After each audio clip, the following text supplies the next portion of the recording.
हमने पहले दिन से कहा था कि कॉकरोच पार्टी वाले भले ही छात्रों का नाम लेकर आए हैं, लेकिन जो लक्षण दिख रहे हैं उसके हिसाब से तो वो सिर्फ एक चेहरा है और इनके पीछे दिमाग किसी और का लग रहा है, एजेंडा कुछ और है।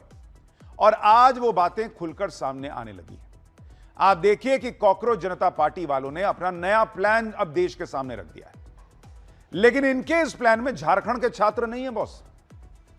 ये लोग शिक्षा व्यवस्था को बदलने की बात कर रहे थे ना, लेकिन इन्होंने अपनी गाड़ी घुमा ली, इंडिकेटर दिया है राइट का, घूम गए हैं लेफ्ट और अपनी गाड़ी घुमाकर सीधे नरेंद्र मोदी की तरफ चले आ रहे हैं। इनके एजेंडे में अब वही सारे मुद्दे हैं जिन पर विपक्ष नरेंद्र मोदी के खिलाफ पॉलिटिक्स करता था। सेम फोटोकॉपी जैसे नहीं निकाल के देते हैं कि ए लो फोटोकॉपी करो, गाएं गाएं चला, फोटोकॉपी होके घर से कागज निकल गया, वही हिसाब है। विपक्ष की इस मोदी विरोधी पॉलिटिक्स को पब्लिक ने तो रिजेक्ट कर रखा है चुनावों में। ऐसे में अब चेहरा बनाकर कॉकरोच पार्टी वालों को लाया गया। चेहरा तो बदल दिया, लेकिन एजेंडा तो वही रखना होगा, टारगेट वही सेट है और इसी से ये लोग एक्सपोज हो गए। आज इसकी एक एक डिटेल आपको बताऊंगा। आज इन्होंने अपनी नई टीम का ऐलान किया है। ये वो लोग हैं जो अपने आंदोलन को लीडरलेस कहते थे कि कोई नेता नहीं हमारा, लेकिन अब ये लिस्ट निकाल रहे हैं कि कॉकरोच पार्टी वालों का नेता है कौन, और खुद को जेनजी से जोड़ने के लिए अपनी उम्र भी बता रहे हैं। इन्हें लग रहा है कि जेनजी इनके साथ है तो कुछ भी कर सकते हैं, लेकिन खुद को जेनजी का चेहरा बता रहे इन लोगों की पोल तो झारखंड के बच्चों ने खोल डाली, क्योंकि झारखंड के बच्चों ने इन्हें दिखा दिया कि बिना गाली गलौज के, बिना हंगामे के, बिना देश विरोधी नारे के, बिना वायरल कंटेंट के, बिना किसी के लिंचिंग किए, बिना पुलिस को पीटे, बिना एल्गोरिदम के सहारे के भी आंदोलन कैसे किया जाता है और कैसे उसमें जीत सुनिश्चित की जाती है। नहीं तो इस देश में जंतर मंतर पर हंगामा बवाल उसको जस्टिफाई कर दिया गया था कि अरे यूथ तो यही करता ही है, क्या कीजिएगा, आज का लड़का सब सुनता है किसी का। झारखंड के लड़का लड़की सब दिखा रहे हैं कि देश में युवा ऐसे भी हैं। गाली दे दी तो क्या हो गया कहने वाले आज देखें झारखंड में क्या हो रहा है। बिना कॉकरोच पार्टी के, बिना दीपके के, बिना वायरल कंटेंट के, बिना एक खास इकोसिस्टम के ये लोग जीतने की तरफ आगे बढ़ रहे हैं। पिछले 10-12 दिनों से प्रदर्शन कर रहे झारखंड के छात्र आंदोलन की एक बड़ी जीत हुई है। सोरेन सरकार ने छात्रों से बातचीत के लिए कमेटी बना दी है। झारखंड के आंदोलन पर क्या अपडेट है, राहुल गांधी को आखिरकार झारखंड पर बोलना पड़ा तो बोले तो कैसे अपनी सरकार को फंसा दिया, मोहन भागवत जेनजी से क्यों बात कर रहे हैं, संसद में क्या बवाल मचा है। भाई पहले अध्याय में बहुत कुछ है, मोदी शाह के बीच भी कुछ बातचीत हुई है, वो भी दिखाऊंगा, लेकिन पहले इस घमासान का एक ट्रेलर देखिए। इंस्टीट्यूशंस के ऊपर पब्लिक का भरोसा कम होते जा रहा है, कम क्या होते जा रहा है, गुस्सा बढ़ते जा रहा है कि अकाउंटेबिलिटी कहाँ बची है इंस्टीट्यूशंस में। अगर इलेक्शन कमीशन की अकाउंटेबिलिटी फिक्स नहीं करेंगे तो ये देश में इलेक्शन मैनिपुलेशन होता रहेगा। मेरा दोस्त है तो मैं इसको स्पोक्स पर्सन बना दूं, उसकी गर्लफ्रेंड है तो उसको स्पोक्स पर्सन बना दूं, ये सब चीजें नहीं होगी। राहुल गांधी जी, हम विद्यार्थियों के साथ हैं।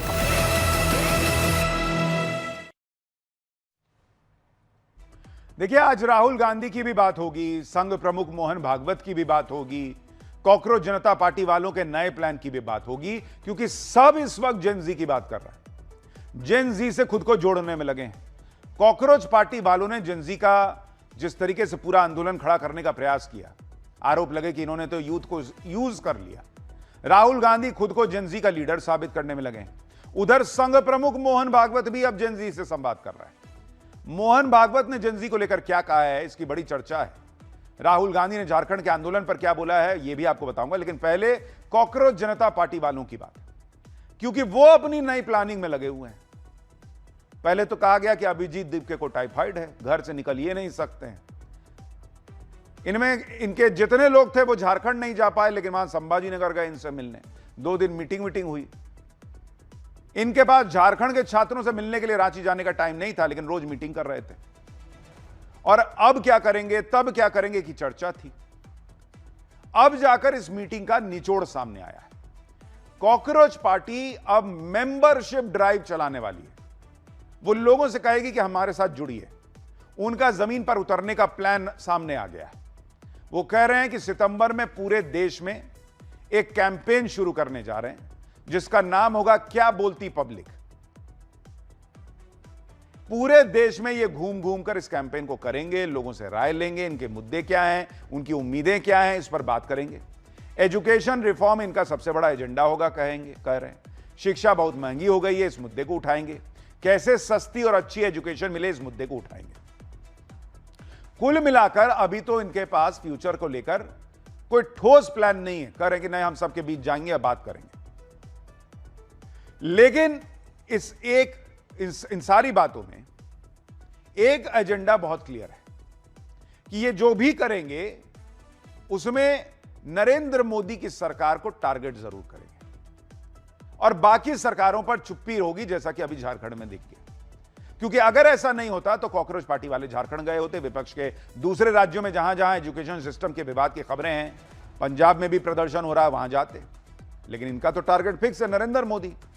Narendra Modi, election commission, supreme court, CBI, ED और मीडिया, ये इन्होंने अपना टारगेट सेट कर लिया कि हम इसी के इर्द गिर्द अपनी पूरी रणनीति बना के चलेंगे। अब आप कहेंगे कि यही सब संस्थाएं तो विपक्ष के निशाने पर भी रहती हैं। इलेक्शन कमीशन के पीछे पूरा विपक्ष पड़ा रहता है, ईडी सीबीआई का मुद्दा इंडी वाले उछालते ही रहते हैं। सवाल है कि जो मुद्दे विपक्ष के हैं, जब वही मुद्दे कॉकरोच पार्टी भी उठाने जा रही है, तो सीधे सीधे कहिए कि हम विपक्ष का चेहरा बनने जा रहे हैं। क्योंकि विपक्ष जो है वो लोगों के बीच अपनी क्रेडिबिलिटी धीरे धीरे खोता जा रहा है, तो एक नया चेहरा खड़ा किया गया कि तुम जाओ, तुम जेनजी से और यूथ से बात करो और वही बात करो जो हम कह रहे हैं, लेकिन चेहरा तुम्हारा रहेगा, कॉकरोच पार्टी का रहेगा। यही ना लग रहा है कि कॉकरोच पार्टी मैसेज दे रही है कि मौजूदा विपक्ष तो कभी नरेंद्र मोदी को हटा नहीं पाएगा, इसलिए हम विकल्प बन रहे हैं, हम ट्राई करेंगे। सुनिए अभिजीत दीप के चुनाव आयोग, ईडी, सीबीआई को लेकर क्या कह रहे हैं, फिर इनकी टीम से भी आपको मिलवाऊंगा कि देखिएगा तो हैरान रह जाइएगा। इंस्टीट्यूशनल अकाउंटेबिलिटी हमारे देश में एक बहुत ही डेंजरस सिचुएशन में है। अभी ईडी सीबीआई भेजकर पार्टियों को तोड़ा जाता है, तो एक जो पॉलिटिकल सिस्टम है उसके ऊपर से भी लोगों का भरोसा उठते जा रहा है। और अगर ऐसा चलता रहा तो इस देश के डेमोक्रेसी के लिए बहुत ही डेंजरस साइन है। दूसरा, इलेक्शन कमीशन। हमारे देश में एक टाइम हुआ करता था जहां पर वोटर्स सरकार चुनते थे, लेकिन आज के दौर में क्या हो रहा है, सरकार चुन रही है कि वोटर कौन होगा, सरकार चुन रही है कि कौन वोट नहीं करेगा, कौन वोट डालेगा। तो डेमोक्रेसी ऐसे नहीं चल सकती है।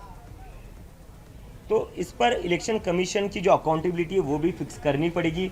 अगर इलेक्शन कमीशन की अकाउंटेबिलिटी फिक्स नहीं करेंगे तो ये देश में इलेक्शन मैनिपुलेशन होता रहेगा और उससे उसके बाद नाम के लिए इलेक्शंस रह जाएंगे। It will just become a formality, जो हम नहीं चाहते। इन्होंने तो घोषित कर दिया कि इलेक्शन मैनिपुलेशन होता रहेगा, मतलब इनके हिसाब से इलेक्शन मैनिपुलेशन चल रहा है। कोई सबूत नहीं, कोई हिसाब किताब नहीं, अपने मन से इन्होंने घोषित कर दिया कि यह तय करेंगे कि इलेक्शन मैनिपुलेशन रुकना चाहिए। इलेक्शन का मैनिपुलेशन चल रहा है तो बीजेपी अपना बांकीपुर में गढ़ हार गई, दतिया में हार गई, अपनी लोकसभा में सीटें 240 करा ली, इनसे पूछ के कराई थी। अरविंद केजरीवाल दिल्ली में इतने साल सत्ता में रहे, पंजाब में उनकी सरकार है, कर्नाटक में कांग्रेस की सरकार, हिमाचल में सरकार, वहां तमिलनाडु में दूसरी सरकार, केरल में सरकार, यह सब जो है वो बीजेपी छोड़ दे रही है। आप सोचिए ये लोग कितनी खतरनाक बात कर रहे हैं। सेम वही एजेंडा उठा के ले आए कि इलेक्शन कमीशन तय नहीं करेगा कि कौन वोट देगा, तो तुम तय करोगे जी। इलेक्शन कमीशन जो कर रहा है, वोटर शुद्धिकरण का काम कर रहा है, वो सुप्रीम कोर्ट तक मामला जा चुका। वो एसआईआर की प्रक्रिया संवैधानिक प्रक्रिया है और कल को 4 लड़के खड़े होकर कहेंगे कि नहीं, ये नहीं होगा क्योंकि हमने कह दिया। क्यों बॉस, तुमको ये अधिकार किसने दे दिया कि तुम देश में नया संविधान गढ़ दोगे और कहोगे कि ये नहीं होगा और ये होगा? ना तुम चुनाव लड़े हो, ना तुम चुनावी पार्टी हो, ना तुम्हारे पास पब्लिक का समर्थन है, कुछ नहीं। 20 तारीख से 2 दिन पहले ये लोग रो रहे थे कि कैसे अनशन तोड़वाएं हम सोनम वांगचुक का, सरकार कोई दूसरा रास्ता नहीं दिखा रही, पब्लिक क्यों नहीं आ रही, ऐसे वीडियो थे इनके। और उसके बाद जब माहौल एक दिन बन गया तो उसके बाद इनका इतना जोश बढ़ गया कि अब ये कह रहे हैं कि इलेक्शन कमीशन कैसे काम करेगा ये सिखाएंगे, सुप्रीम कोर्ट कैसे काम करेगा ये सिखाएंगे, सरकारें कैसे काम करेंगी ये सिखाएंगे। कॉकरोच जनता पार्टी को ना पेपर लीक की चिंता सता रही है, ना लोग एजुकेशन रिफॉर्म को लेकर कोई लॉन्ग टर्म प्लान बना रहे हैं। अब ये लोग चुनाव आयोग, सुप्रीम कोर्ट, मीडिया, इनकी जवाबदेही तय करने निकले हैं, जिसकी इनकी खुद की कोई जिम्मेदारी नहीं है। इन्होंने एक आंदोलन किया, उसके बाहर इतना तमाशा हुआ, पुलिस की लिंचिंग हुई, मीडिया की लिंचिंग हुई, गाली गलौज सब हो गया, उसकी जवाबदेही ये अपनी तय नहीं कर पाए कि इनके आंदोलन में ये कैसे हुआ।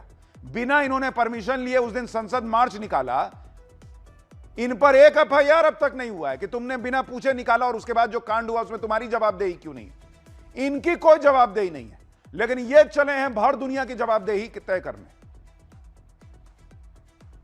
जो कॉकरोच पार्टी ये कह रही थी कि उनका आंदोलन तो लीडरलेस था, उसमें सब लीडर थे, उन्होंने आज अपनी नई टीम का भी ऐलान कर दिया और अपनी नई टीम में अलग अलग लोगों को अलग अलग जिम्मेदारी दे दी। इस नई लिस्ट में टीम मेंबर्स के नाम, उनकी जिम्मेदारी के साथ साथ उनकी उम्र भी लिखी गई है। काहे भाई उम्र काहे लिखे है? ताकि ये दिखा सके कि इस टीम में जो यूथ है ना, वो जेनजी का प्रतिनिधित्व करने वाले लोग हैं। लेकिन कॉकरोच पार्टी की जो 15 सदस्यीय टीम का ऐलान हुआ है, उसमें से 4 लोगों का तो सीधे सीधे आम आदमी पार्टी से कनेक्शन है। इसलिए सवाल उठ रहा है कि क्या यह चेहरा कॉकरोच पार्टी का है और टीम केजरीवाल की है क्या? जैसे वो 3 इडियट में नहीं था कि सर बोल वो रहे हैं, शब्द हमारे हैं, तो बोलेंगे ये और शब्द क्या केजरीवाल के होंगे क्या? क्योंकि आप देखिए, अभिजीत दीपके ये पहले आम आदमी पार्टी की सोशल मीडिया और कम्युनिकेशन टीम में थे, अब सीजेपी के फाउंडर और राष्ट्रीय संयोजक हैं। आशुतोष रांका ये पहले आम आदमी पार्टी की सोशल मीडिया कम्युनिकेशन टीम में थे, अब सीजेपी के सह संयोजक हैं। अजिंक्य शिंदे ये पहले महाराष्ट्र में आम आदमी पार्टी के यूथ विंग के संयोजक थे, अब नेशनल ऑर्गेनाइजेशन के इंचार्ज बना दिए गए हैं। विजय रेड्डी मलंगी ये पहले आम आदमी पार्टी यूथ विंग तेलंगाना के वर्किंग प्रेसिडेंट थे, अब सीजेपी के साउथ जोन के लीडर बना दिए गए हैं। तो सवाल उठ रहा है कि कॉकरोच जनता पार्टी के टॉप लीडर्स जो हैं, उनमें इनको एक को बाहर का नहीं मिल रहा, सब केजरीवाल की समर्थक और आम आदमी पार्टी से जुड़े लोग मिल रहे हैं।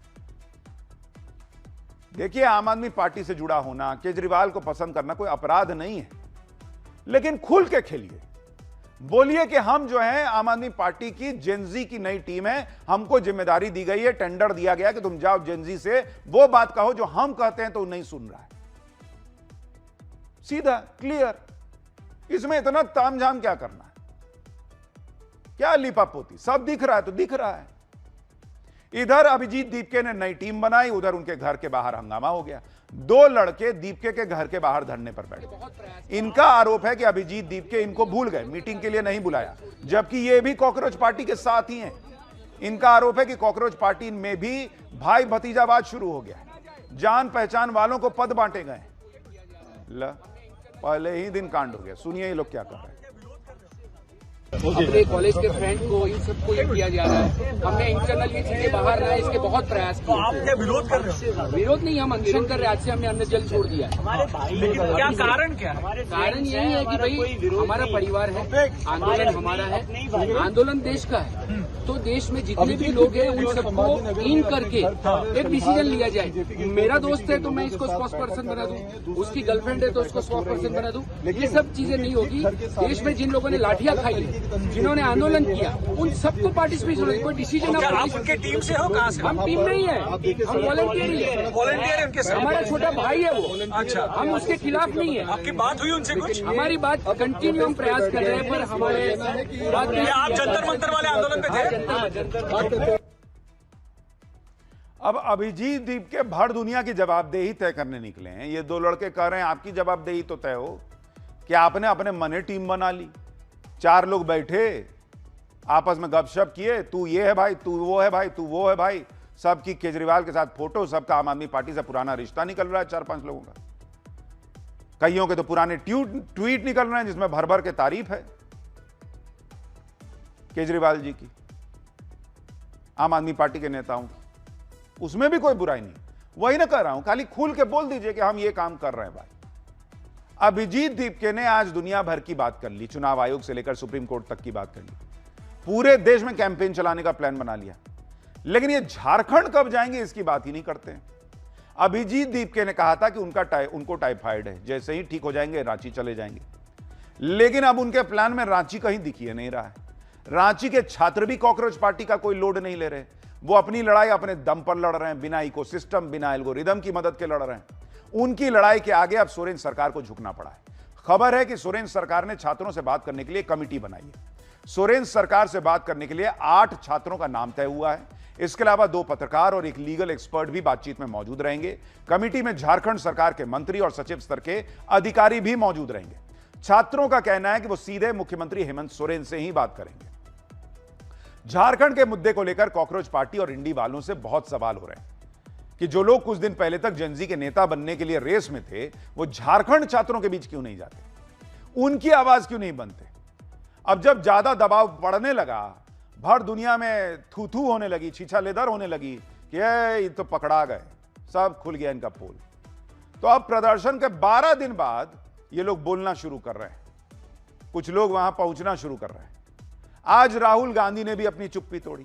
राहुल गांधी ने आज एक वीडियो जारी किया, लेकिन अब राहुल गांधी के सुर बदल गए। पहले राहुल गांधी कह रहे थे कि नरेंद्र मोदी ने एजुकेशन सिस्टम बर्बाद कर दिया है, आरएसएस ने पूरा कंट्रोल कर लिया है। अब राहुल गांधी कह रहे हैं कि हमारा एजुकेशन सिस्टम ही खराब हो चुका है। यह भी कह रहे हैं कि हर सरकार को, चाहे वो कांग्रेस की हो, केंद्र की हो, झारखंड की हो, सबको स्टूडेंट्स की बात सुननी चाहिए। तो यह बात बोलने में राहुल गांधी को 12 दिन लग गया। धर्मेंद्र प्रधान का इस्तीफा मांगते वक्त तो नहीं बताए थे कि हम लोग को मिलकर काम करना चाहिए। तब नरेंद्र मोदी कह रहे थे कि आओ मिलकर सिस्टम सुधारते हैं, तो नहीं, पहले प्रधान का इस्तीफा होगा तब बात होगी। प्रधान का इस्तीफा हो गया तो अब अमित शाह जो है वो बयान देंगे तब बात होगी। और जब अपनी सरकार पे आया, क्या कीजिएगा बॉस, सब जगह यही प्रॉब्लम है, तो मिलके कुछ करना होगा, सुनना चाहिए। सुर बदल गया बॉस। अगर ये बयान देना था तो पहले देते, अपनी गठबंधन की सरकार पर पहले ही दबाव बना देते, सीधे बोलते कि हेमंत सोरेन जाइए छात्रों से बात कीजिए, आपको बात छात्रों की माननी पड़ेगी, भूख हड़ताल करने की, बारिश में, धूप में, स्टेडियम में तिरपाल के नीचे छात्रों को जुटने की जरूरत ही नहीं पड़ती। जब इतना बवाल हो गया और लोग सवाल करने लगे कि क्या बॉस यही कनेक्ट था छात्रों से, तो अब जो बयान दिए हैं लोग कह रहे हैं ये तो खाना पूर्ति है, और बयान देके हेमंत सोरेन को ही फंसा दिए। वो कह रहे हैं कि छात्रों की बात सुननी चाहिए मुख्यमंत्री को। तो भाई छात्र तो हेमंत सोरेन का इस्तीफा भी मांग रहे हैं, तो राहुल गांधी के हिसाब से हेमंत सोरेन इस्तीफा देंगे क्या? सुनिए राहुल गांधी क्या बोले हैं और कैसे अपनी ही सरकार को फंसा दिया है। झारखंड के स्टूडेंट्स अपने हक के लिए प्रोटेस्ट कर रहे हैं, प्लीज उनको सपोर्ट करें। देखिए, स्टूडेंट प्रोटेस्ट जो देश में हो रही है, एजुकेशन सिस्टम के खिलाफ हो रही है। मैंने साफ कहा है, देहरादून में कहा है, कोटा में कहा है, और इलाहाबाद में जाकर कहने वाला हूं, हमारा एजुकेशन सिस्टम कोलैप्स्ड है, बहुत महंगा है और ऑप्रेसिव है। हर सरकार को स्टूडेंट्स की बात सुननी चाहिए और एजुकेशन सिस्टम को बदलने के लिए एक्शन लेना चाहिए, चाहे वो कांग्रेस की सरकार हो, नेशनल सरकार हो या झारखंड की सरकार हो। कांग्रेस अध्यक्ष मल्लिकार्जुन खड़गे ने भी आज झारखंड के छात्रों से बात की, लेकिन अपने गठबंधन सरकार की बात आई तो मल्लिकार्जुन खड़गे पंजाब का भी नाम लेने लगे, दिल्ली का भी नाम लेने लगे। कांग्रेस अध्यक्ष ने यह भी दावा किया कि जहां भी छात्रों की समस्या है वहां हर जगह लेटर भी लिख रहे हैं कि क्या हो गया। तो फिर कांग्रेस अध्यक्ष बताएं कि क्या उन्होंने झारखंड की सरकार को लेटर लिखा है क्या? सुनिए कांग्रेस अध्यक्ष को। देखो, विद्यार्थियों के साथ हैं, झारखंड हो, पंजाब हो, दिल्ली हो, कहीं भी हो, हम राहुल गांधी जी, हम विद्यार्थियों के साथ हैं। हम पूछेंगे अगर हमसे भी कोई गलती हो गई, क्यों हो गई। हम हर एक को लेटर भी लिख रहे हैं कि क्यों, क्या हो गया। तो इसीलिए चाहे हमारा अलायंस पार्टनर हो, चाहे हमारा अपोजिशन हो, हम विद्यार्थियों, युवकों के साथ हैं। उनकी समस्या को हल करने के लिए हम लड़ते रहेंगे। कांग्रेस ये यकीन दिलाने में जुट गई है कि वो छात्रों के साथ है, लेकिन बॉस आप लोगों ने जो किया है पिछले कुछ दिनों में, उससे ऐसा लगता नहीं। क्योंकि अगर आप छात्रों के साथ होते तो सिर्फ धर्मेंद्र प्रधान का इस्तीफा लेकर पॉलिटिकल माइलेज हासिल करना, पॉलिटिकल स्कोर करना, यह आपका एजेंडा नहीं होता। आप नरेंद्र मोदी की बात सुनते और बैठ के डिस्कशन करते कि देखिए ना, ये रांची में भी हो रहा है, हमारे यहां हो रहा है, देखिए ना यहां नीट में भी हुआ है, आप कैसे क्या किए कि रीनीट ठीक हो गया और हम क्या करें कि झारखंड में ठीक हो जाए, आइए मिलकर बात करते। ये नहीं किया इन लोगों ने। खाली धर्मेंद्र प्रधान का इस्तीफा करते रहे, और जब इस्तीफा हो गया तब भी बैठ के चर्चा नहीं किए। तब इनको अमित शाह से जवाब चाहिए, तब इनको राम मंदिर में जो चढ़ावा चोरी हुआ उस पर जो है संसद के बाहर जो है नाटक करना है, ये सब चल रहा है। कहां है सीरियसनेस बॉस? रांची के छात्रों की आवाज को बुलंद करने के लिए झारखंड के नेता विपक्ष बाबूलाल मरांडी भी धरना स्थल पर गए, छात्रों की बात सुनी। उन्होंने भरोसा दिया कि वो विधानसभा में इस मुद्दे को उठाएंगे। सुनिए बाबूलाल मरांडी को। सरकार को बिना बहस कराए उन सारे एग्जाम को रद्द करना चाहिए और पूरे मामले की जांच सीबीआई से करानी चाहिए। उस समय विधानसभा अध्यक्ष ने कहा है कि कल मंत्रणा समिति की बैठक होगी, वहीं आगे फैसला होगी। देखिए, एक चीज तो दिख गई कि झारखंड के छात्रों ने जिस संयम के साथ, जिस मर्यादा के साथ इस आंदोलन को आगे बढ़ाया और हम लोगों ने जिस तरीके से मुद्दा उठाया, उससे मोदी विरोधी इकोसिस्टम जो झारखंड के नाम पर मुंह सिले बैठा था, उसको भी सिलाई काट के बोलना पड़ जा रहा है। हालांकि एक चीज ध्यान रखिए कि झारखंड में पेपर सिस्टम का जो हाल है वो सबसे बुरा है, और आपको झारखंड की हालत जाननी चाहिए क्योंकि यह हैरान करने वाली बात है और इसमें सब लपेटे में आते हैं बॉस। झारखंड जब से राज्य बना है, बीजेपी की सरकार, वहां जेएमएम की सरकार, कांग्रेस के समर्थन वाली जेएमएम की सरकार, कांग्रेस आरजेडी सब मिलकर सरकार बना ली, सारी पार्टी बना ली। और उसके बाद हुआ क्या? पिछले 20 साल में 10 भर्ती परीक्षाओं की जांच सीबीआई कर रही है, वहां पर 6 भर्ती परीक्षाओं की अलग से जांच चल रही है। Jharkhand public service commission JPSC की पहली परीक्षा से लेकर 14वीं परीक्षा तक सभी परीक्षा विवादों में रही। साल 2005-2006 में हुई दूसरी जेपीएससी की सीबीआई जांच होने के बावजूद आज तक उसका अंतिम फैसला नहीं आया है। 2019 से 2026 तक कम से कम 7 प्रमुख भर्तियों को लेकर भयंकर विवाद हो चुका है। बड़े पैमाने पर धांधली, पेपर लीक के गंभीर आरोप लगे हैं। धांधली, गड़बड़ी, पेपर लीक के आरोपों की वजह से हालात यह हो गया कि जेपीएससी को 9 भर्ती परीक्षाएं अगले आदेश तक रद्द करनी पड़ी। यानी पिछले 20 साल में ढंग से कहिएगा ना तो एक भर्ती परीक्षा जो है वो झारखंड में ये लोग नहीं करा पाए, और वहां बीजेपी भी इसकी जिम्मेदार है, कांग्रेस भी जिम्मेदार है, आरजेडी भी जिम्मेदार है, जेएमएम भी जिम्मेदार है। किससे उम्मीद करेगा भाई छात्र? बड़ी बड़ी बात तो सब कर देते हैं, झारखंड अलग राज्य बन जाएगा, तुम्हारी जिंदगी चमचमा देंगे। ये चमचमाए कि नौकरी के नाम पर युवा जो है वो रो रहा है, और बीजेपी बोलेगी कांग्रेस को, कांग्रेस बोलेगी बीजेपी को, बीजेपी बोलेगी जेएमएम को, जेएमएम बोलेगी बीजेपी को। इसी में आपने जो है वो छात्र जो है, उसके मां बाप जो हैं, उसको बैडमिंटन का शटल कॉक बना के छोड़ दिया कि तुम मारो इधर से, हम मारेंगे उधर से, ये हवा में झूलता रहेगा। बच्चे मेहनत करके तैयारी करते हैं, समय लगाते हैं, पैसा खर्चा करते हैं, पेपर देते हैं, लेकिन धांधली हो जाती है, पेपर लीक हो जाता है। कौन पार्टी है बॉस जो क्लेम कर दे कि हमने ठीक किया? 20 साल से सिस्टम नहीं सुधरा है वहां, चाहे सरकार किसी की भी रही।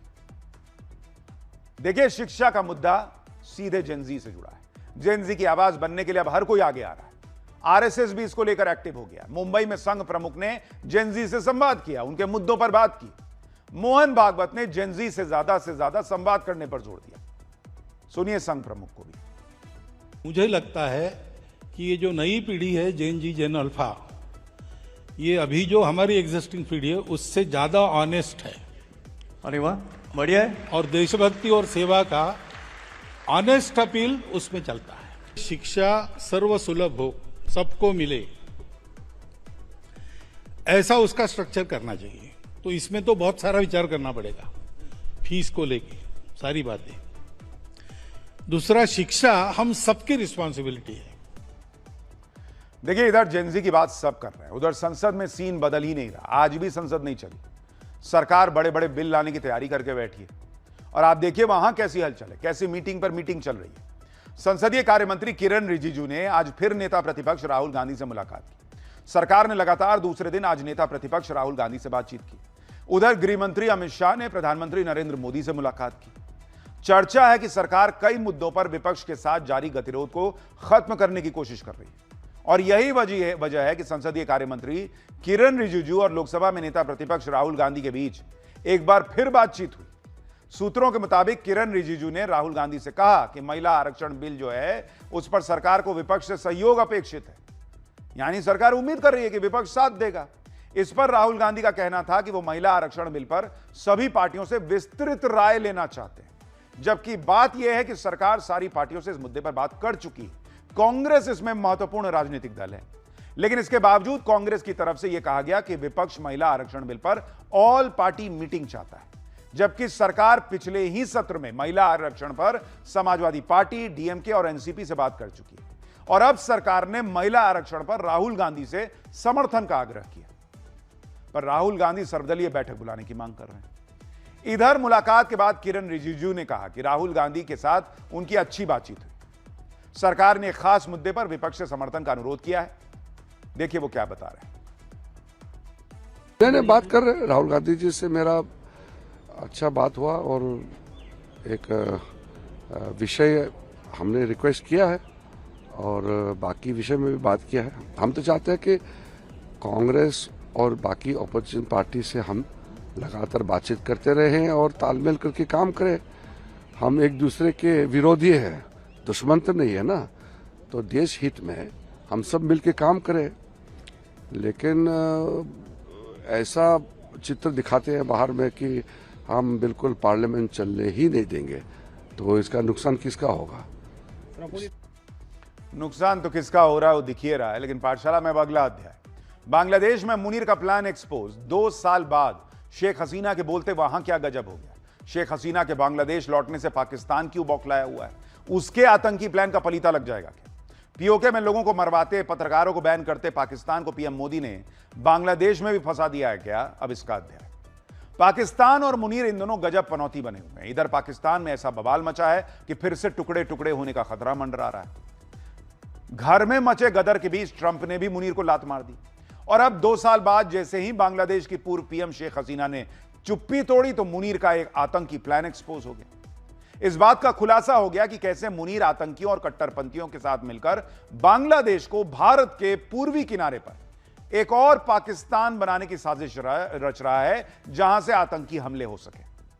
और यह सब तब हो रहा है जब मुनीर ने घर में जो गदर मचा हुआ है उसके थामे उससे वो थम नहीं रहा, जिसके लिए वो जनरल डायर बनकर देख चुका है। लोगों को मरवा दे रहा है, प्रदर्शनकारियों पर अंधाधुंध फायरिंग करवा दे रहा है पीओके में। और जब ये सब नहीं रुका तो मुनीर अपनी बर्बरता की खबर पीओके से बाहर आने से रोकने में जुट गया। पत्रकारों को तो डरा ही रहा है, विदेशी मीडिया को भी पिटवा दे रहा है, उन पर बैन लगा रहा है। आज पाठशाला में आपको बताऊंगा कि मुनीर का प्लान कैसे एक्सपोज हुआ है। शेख हसीना ने 2 साल बाद बोला तो बांग्लादेश में क्या गजब हो गया। बांग्लादेश अगर लौट गई शेख हसीना तो पाकिस्तान क्यों बौखला रहा है। पीओके में कैसे विदेशी पत्रकारों को पिटवा रहा है। और पीएम मोदी ने शेख हसीना की वापसी की जो ये पूरी कहानी है, अगर वो हो गई तो कैसे पाकिस्तान को फंसा दिया है। इस सब की बात हो उससे पहले इस खबर की एक झलक देखिए।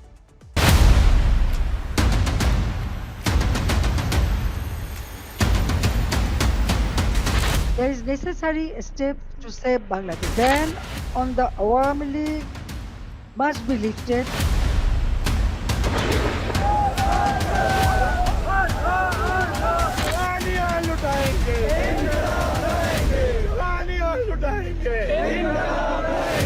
देखिए लगातार फायरिंग हो रही है, ये देखिए लगातार फायरिंग। ये शेर फाइट कर रहे हैं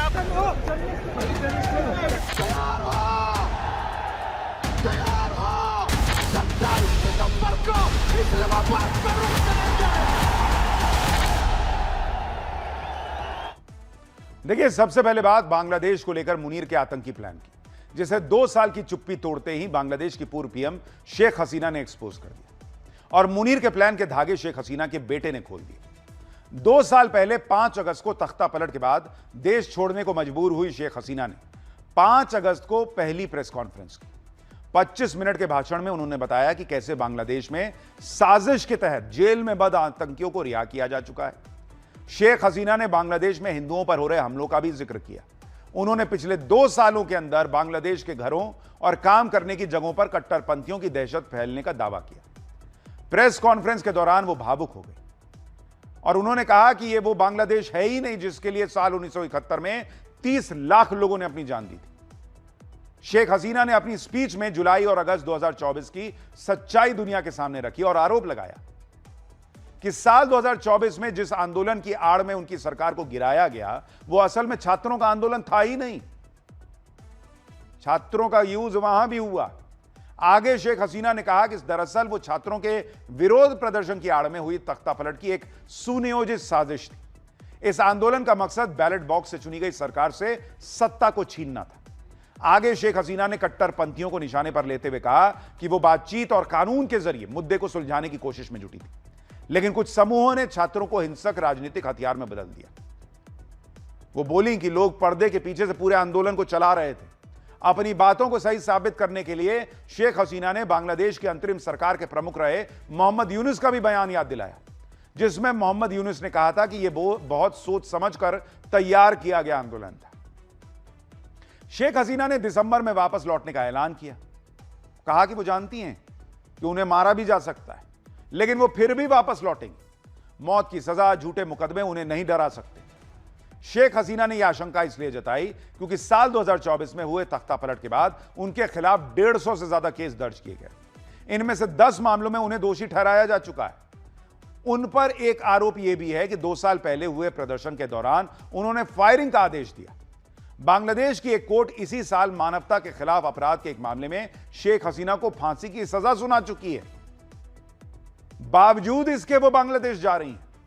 बांग्लादेश के कट्टरपंथी शेख हसीना के पीछे पड़े हैं क्योंकि शेख हसीना के दौर में कट्टरपंथियों की ज्यादा चलती नहीं थी, लेकिन जब से शेख हसीना बांग्लादेश से हटी, कट्टरपंथी हावी हो चुके हैं और बांग्लादेश के हिंदू उनके निशाने पर हैं। शेख हसीना के बेटे साजिब वाजेद ने बांग्लादेश के मौजूदा हालात को लेकर पूरी दुनिया को चेतावनी दी। शेख हसीना का बेटा कह रहा है कि जिस तरह बांग्लादेश में कट्टरपंथी हावी हो चुके हैं, आतंकियों को खुली छूट मिल चुकी है, उसकी वजह से वो भारत की पूर्वी सीमा पर दूसरा पाकिस्तान बनता देख रहे हैं। शेख हसीना के बेटे ने कहा कि बांग्लादेश में अलकायदा के सदस्य सार्वजनिक रैलियां कर रहे हैं, भाषण दे रहे हैं। बांग्लादेश में जो वर्तमान में हो रहा है, यह भारत या पूरी दुनिया के लिए चिंता की बात है। अगर इस पर अभी के अभी रोक नहीं लगाई गई तो आने वाले समय में पूरी दुनिया में आतंकवादी बांग्लादेश से ही आएंगे। आप भी सुनिए कट्टरपंथियों के साथ ही शेख हसीना के बेटे साजिब वाजिद ने बांग्लादेश में पाकिस्तान की आतंकी साजिश को लेकर कैसे उसे बेनकाब किया है। What should concern India most is Bangladesh has become another Pakistan on India's eastern side. You have another Pakistan today on your eastern front.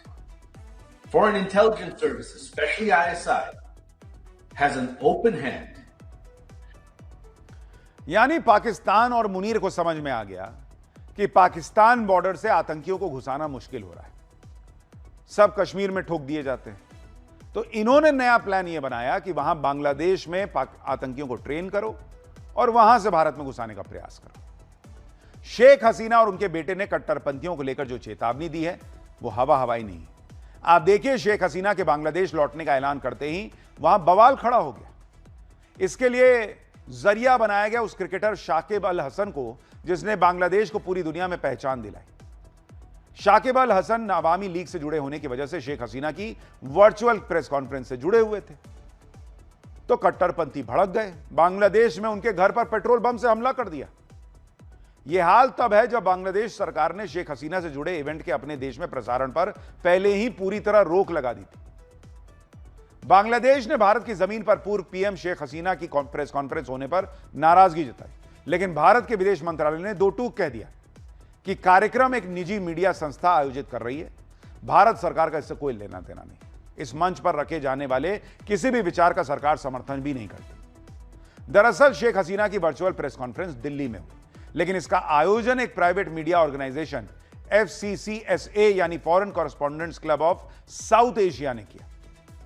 इधर बांग्लादेश में मुनीर का प्लान एक्सपोज हुआ, उधर खुद पाकिस्तान में मुनीर की हालत खराब होती जा रही है। पीओके में आजादी की मांग को लेकर जो आंदोलन हो रहा है, उसमें मुनीर ने सोचा था कि प्रदर्शनकारियों पर अंधाधुंध फायरिंग करके सबको मरा देगा, डरा देगा, लेकिन इसका उल्टा हो रहा है।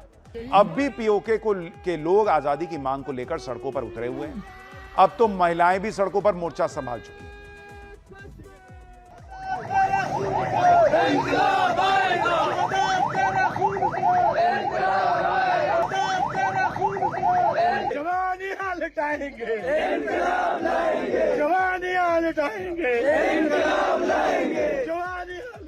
आप ये भी देखिए कि एक तरफ मुनीर ने अपनी सेना को पीओके में प्रदर्शनकारियों का खून बहाने की खुली छूट दे रखी है, लेकिन जब इसका सच दुनिया के सामने आने लगा, पीओके में हो रहे नरसंहार का विरोध जब दुनिया तक पहुंचने लगा, तो पहले मुनीर ने इसकी सच्चाई सामने लाने वाले पाकिस्तानी पत्रकारों को पिटवाना शुरू कर दिया। पाकिस्तान के पंजाब प्रांत से आई आप तस्वीर देखिए, सुरक्षाकर्मी जिस शख्स को खींचकर वैन में डाल रहे हैं, वो बार बार जर्नलिस्ट होने की दुहाई दे रहा है। आसपास मौजूद लोग भी बता रहे हैं, कह रहे ये तो मीडिया का है, लेकिन उसको ठोके जा रहे हैं। देखिए क्या हुआ।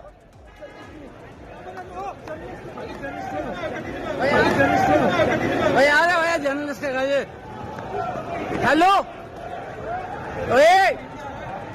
Journalist hello. मुनीर इतना डरा हुआ है कि उसने विदेशी मीडिया पर बैन लगाने के लिए आनन फानन में नए नियम थोप दिए। पहले पीओके में बवाल की रिपोर्टिंग को लेकर अल जजीरा की चुनिंदा रिपोर्टिंग और येलो जर्नलिज्म का आरोप लगाते हुए बैन किया गया, और अब विदेशी मीडिया को पीओके पहुंचने से रोकने के लिए नया नियम लागू कर दिया गया। अब विदेशी मीडिया को पाकिस्तान के 3 सबसे बड़े शहरों इस्लामाबाद, लाहौर और कराची से बाहर जाने से पहले सरकार से नो ऑब्जेक्शन सर्टिफिकेट लेना होगा। यह नियम प्रिंट, टेलीविजन और digital news agencies, freelancer, documentary film makers, media मालिकों, प्रोडक्शन टीम और पाकिस्तान में विदेशी मीडिया संस्थानों के साथ काम करने वाले दूसरे कर्मचारियों पर भी लागू होगी। आप सोचिए, पूरी मीडिया बैन किए बैठा है पाकिस्तान। और आप सोशल मीडिया पे देखते होंगे, एक चलता है कि प्रेस फ्रीडम इंडेक्स, जिसमें भारत की रैंकिंग 157 दिखा दी जाती है। और हमने पाठशाला में आपको बताया था कि भाई ये प्रेस फ्रीडम इंडेक्स 180 देशों के लिए 150-200 लोग मिलकर बनाते हैं। कौन बना रहा है उसकी आइडेंटिटी भी नहीं बताते हैं, यानी हर देश के लिए 1-2 लोग मिलकर बता देते हैं कि प्रेस कितना फ्री है। और उसमें ये लोग भारत को 157 रैंक दिए हैं, और पाकिस्तान में प्रेस फ्रीडम ज्यादा है बताते हुए उसको 153वें रैंक पे रखे हैं। यह है फ्रीडम। भारत में इतना प्रोपेगेंडा करने वाली विदेशी मीडिया जो है वो चल जाती है, वहां बैन हो गई। सोचिए कितनी 2 कौड़ी की रेटिंग है वो प्रेस फ्रीडम वाली।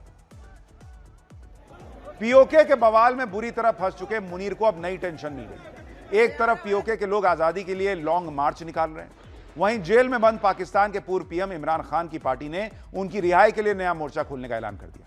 इमरान खान की रिहाई के लिए खैबर पख्तूनख्वा समेत कई जगहों पर रैलियां होने लगी हैं, और उनकी पार्टी के कार्यकर्ताओं ने इस्लामाबाद कूच का ऐलान कर दिया।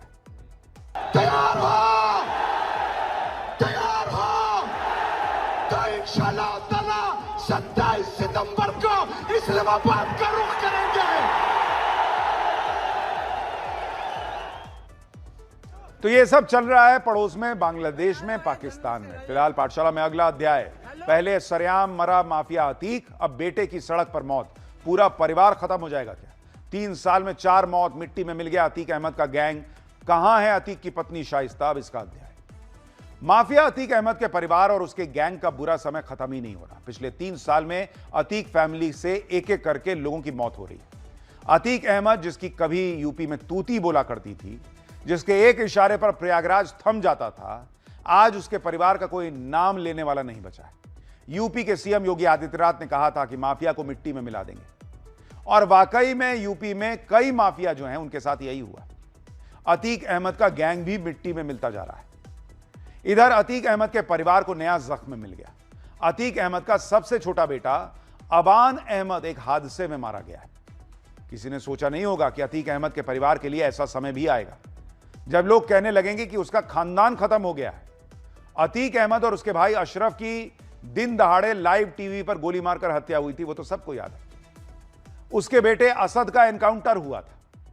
अब अतीक के छोटे बेटे अबान की भी मौत हो गई है। अतीक की पत्नी शाइस्ता परवीन फरार ही चल रही है। 2 बेटे जेल में बंद हैं, 1 बेटा बाहर है। अतीक अहमद के बेटे अबान की मौत कैसे हुई, क्या इसके पीछे कोई साजिश है, अतीक अहमद की पत्नी क्या बेटे की मौत पर सामने आएगी, ये सब आपको बताऊंगा, लेकिन पहले इस खबर की एक झलक देखिए। मेन बात यह है कि हिंदू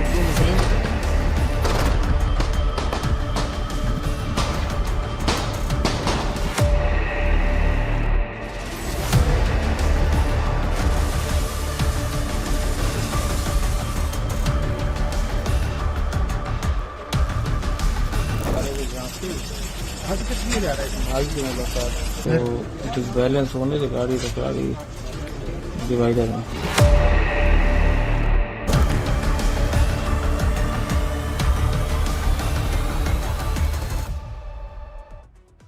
अतीक अहमद के 5 बेटे थे और लगभग सभी अतीक अहमद के नक्शे कदम पर चल रहे थे। अबान अहमद, जो अतीक अहमद का सबसे छोटा बेटा था, वो भी अपने पिता की तरह दबंगई करता था। आज एक सड़क हादसे में उसकी मौत हो गई। यह तस्वीर झांसी की है, जहां कार एक्सीडेंट में अबान अहमद की मौत हुई। अबान अहमद झांसी जेल में बंद अपने भाई से मिलने जा रहा था। अबान के साथ कार में 4 लोग और सवार थे। हादसे के समय कार की स्पीड बहुत तेज थी। अचानक कार बेकाबू हो गई और डिवाइडर से टकरा गई। कार की हालत ही देखकर पता चल रहा है कि कितनी तेज रफ्तार में यह कार चल रही होगी। एक्सीडेंट में अबान अहमद और उसके दोस्त की मौके पर ही डेथ हो गई, जबकि बाकी के लोग गंभीर रूप से घायल हो गए। उनका इलाज चल रहा है। सुनिए अबान के साथ कार में सवार उसके दोस्त ने क्या बताया। क्या नाम आपका? कैसे क्या हो गया? डिवाइडर में कार बढ़ गई, फिर जा रहे थे झांसी। आज किस लिए जा रहे थे? भाई की मुलाकात। कौन भाई? अली भाई। तो ठीक बैलेंस होने से गाड़ी टकरा गई डिवाइडर में, कोचिंग में सब लड़ गया। फिर सभी लोग घायल हो गए। हाँ, उसमें अतीक अहमद का लड़का था। हाँ, छोटे वाले। क्या नाम था उनका? अबान। जा रहे थे मिलने भाई से जेल में। अली भाई। अतीक के बेटे की कार का जब एक्सीडेंट हुआ तो वहां लोगों की भीड़ लग गई। अबान कार की आगे की सीट पर बैठा हुआ था। एक्सीडेंट के बाद किसी को नहीं पता था कि कार में सवार कौन है। स्थानीय लोगों ने पुलिस को खबर दी कि देखिए एक एक्सीडेंट हुआ है। पुलिस जब मौके पर पहुंची तो वहां 2 डेड बॉडी मिली। घायलों से पूछताछ में पुलिस को पता चला कि जो मरा है वो माफिया अतीक अहमद का बेटा अबान है। अबान की मौत के साथ माफिया अतीक के परिवार से एक मेंबर और कम हो गया। अतीक अहमद के परिवार की कुंडली आप देखेंगे। अतीक अहमद की 2023 में हत्या हुई, अशरफ की 2023 में हत्या हुई, असद का 2023 में एनकाउंटर हुआ, अबान की सड़क हादसे में अब मौत हो गई है, उमर अहमद जेल में बंद है, अली अहमद जेल में बंद है, आजम अहमद अभी पढ़ रहा है, अतीक की पत्नी शाइस्ता फरार है। यानी अब अतीक अहमद के परिवार में सिर्फ एक बेटा है आजम, जो बाहर है। बाकी सब या तो जेल में हैं या फरार हैं या उनकी मौत हो गई। झांसी में एक्सीडेंट में मारा गया अबान अहमद भले ही अतीक का सबसे छोटा बेटा था, लेकिन दबंगई में वो अपने माफिया पिता अतीक अहमद से कम नहीं था। वो अक्सर सोशल मीडिया पर दबंग अंदाज में रील बनाता था। पिछले ही साल अबान की एक रील वायरल हुई थी। इसमें अबान किसी फंक्शन में दिख रहा है और बैकग्राउंड में धमकी भरे डायलॉग चल रहे थे। अतीक अहमद का पूरा परिवार एक तरह से क्राइम फैमिली था। उसके बेटों ने बचपन से ही अपराध का माहौल देखा, इसलिए सब के सब अतीक की तरह बन गए। पुलिस और कानून से सभी का सामना होता रहता था। अतीक अहमद की हत्या के बाद अबान अहमद को बाल सुधार गृह भेजा गया था। अतीक की हत्या के बाद उसकी पत्नी शाइस्ता फरार हो गई थी। उस समय अबान और अहजम अहमद नाबालिग थे। दोनों की देखभाल करने वाला कोई नहीं था, इसलिए अबान और अहजम को बाल सुधार गृह भेज दिया गया था। अक्टूबर 2023 में अबान और अहजम बाल सुधार गृह से बाहर आए। दोनों अपनी बुआ परवीन अहमद कुरैशी के साथ रह रहे थे। अतीक अहमद के परिवार का बुरा समय खत्म नहीं हो रहा। पहले सरेआम अतीक अहमद और उसके भाई अशरफ की मौत हुई और अब पूरे परिवार में नया मातम जो है वो सामने आया है। लेकिन सवाल है कि शाइस्ता परवीन कहां है, अतीक अहमद की पत्नी? क्या वो अब भी अपने बेटे को आखिरी बार देखने के लिए सामने आएगी या नहीं? शाइस्ता परवीन 3 साल से फरार चल रही है। शाइस्ता की तलाश के लिए 3 साल में 9 राज्यों में छापे पड़ चुके हैं। एटीएस के साथ आरएएफ भी शाइस्ता की तलाश करने में मदद कर रही है। शाइस्ता की जानकारी देने पर 50,000 का इनाम तक है। शाइस्ता के नेपाल या दुबई भागने की चर्चाएं भी हैं। हालांकि आधिकारिक तौर पर अभी कुछ बताया नहीं गया कि क्या हुआ है, नहीं हुआ है। लेकिन अब अबान की मौत के बाद फिर से चर्चा हो रही है कि क्या शाइस्ता सामने आएगी। वहीं अतीक का बेटा एहजम अहमद कह रहा है कि अबान के जनाजे में उसके बाकी भाइयों को आने दिया जाए। बस ये है कि हमारे भाइयों को मिट्टी में आने दिया जाए। बस ये है कि हमारे भाइयों को मिट्टी में आने दिया जाए। तो ये अतीक अहमद के परिवार का हाल हो गया। पाठशाला में अगला अध्याय, कावड़ियों को बदनाम करने वाले इकोसिस्टम का पर्दाफाश। वो तस्वीरें जो सच सामने ला देंगी। गजब का तप, गजब की श्रद्धा, सनातन की अलख जगाते वो कावड़िए जिन्हें आपसे छुपाया गया। देखिए, एक इकोसिस्टम है, हमेशा सनातन के पीछे पड़ा रहता है। चाहे कोई हिंदू त्योहार हो, कोई शोभा यात्रा निकल रही हो, कांवड़ का टाइम हो, ये इकोसिस्टम इनके खिलाफ माहौल बनाने में जुट जाता है। यही काम कावड़ियों को लेकर किया जा रहा है। हर साल कावड़िए टारगेट पर रहते हैं इनके। कहीं इक्का दुक्का 2-4 कुछ घटनाएं हो जाएं, 4-6 रील्स देखकर ये इकोसिस्टम ये कहने लगता है कावड़िए तो खाली हुड़दंग करते। बॉस, लाखों करोड़ों कावड़िए इतना कठिन तप करते हुए जल जो है वो चढ़ाने जाते हैं, लेकिन पूरे देश में कुछ घटना हो, और अगर घटना गलत है तो घटना को गलत बोलिए, लेकिन ये लोग टारगेट ऐसे करते हैं कि सारे कावड़िए जैसे वैसे ही।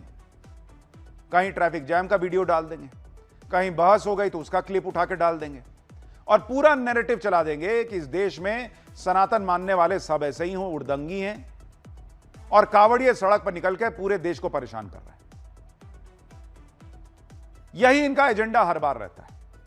आज आपको कावड़ियों के तप, उनकी श्रद्धा की ऐसी ऐसी तस्वीरें दिखाऊंगा जो ये लोग आपको दिखाना नहीं चाहते। लाखों लोग निकल रहे हैं, उनकी वो तस्वीरें भी आपको देखनी चाहिए जिसमें उनका तप दिखता है, उनकी श्रद्धा दिखती है, और कैसे जो 2-4-6 रील से कावड़ियों को बदनाम करते हैं उनका एजेंडा एक्सपोज होगा। सब दिखाऊंगा, पहले एक झलक देखिए।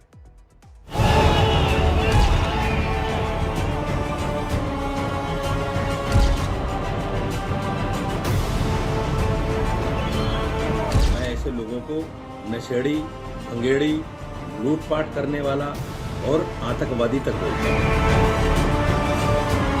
तो इस तरीके से ऐसा है कि धर्म को बदनाम करने वाली बातें हैं। हो सकता मौलाना नशे में हो। रिलीजन पे अटैक